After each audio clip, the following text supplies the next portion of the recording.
Hello, it's Krista here again today, and I'm going to be doing part 16 of recovery, and this is called Let's Stop Lying and Cheating on Ourselves to Create More Trust. Usually, as we are fighting an addiction or power or control over our own lives, we do this thing. It's kind of a trick we use without even realizing it.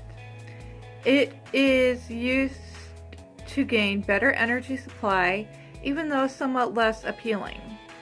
Without even realizing it, we go toward keeping in check our basic denial about reality. When we inevitably fail to get whatever we want all the time, we further shield ourselves when we are left feeling negative feelings and cover up the hurtful things we have done. We begin justifying the blame on everyone else for our problems, or even blame ourselves, usually punishing ourselves or others for our own very innate problems. We will blame life, the world, the government, or things that go wrong in our lives instead, or even friends or coworkers, or even our dog or cat. But not everyone is against us, believe it or not. It just seems that way. We usually end up turning a blind eye to the outer sources and people that might really care to help us, and turn into a more sometimes darker inner world where there is little or no hope, and it makes us angry as we think life will destroy us, and it's a bad place to be where nothing much seems to go right, or we have no real friends or lives. We stop trusting that there is anything good about the world or us around as well. This creates a reality where we attract more of the same over and over until we find better means to cope. We are left not being able to trust our own realities.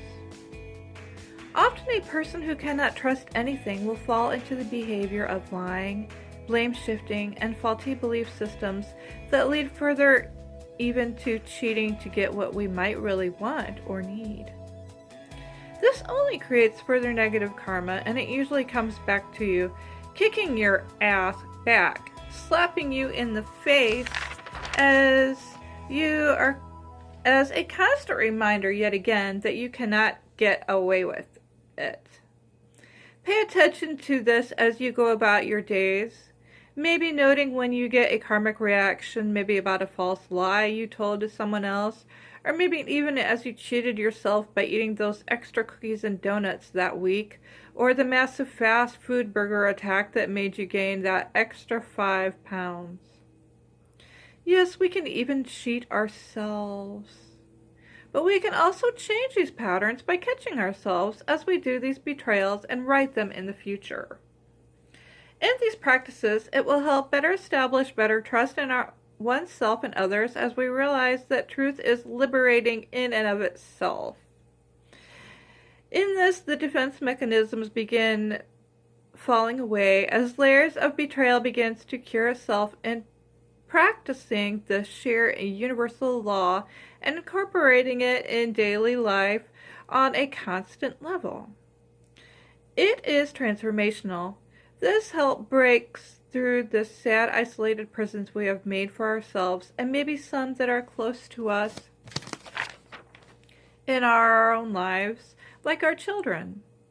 When we are better role models for others to follow, change without force and control becomes inevitable and freeing for all involved.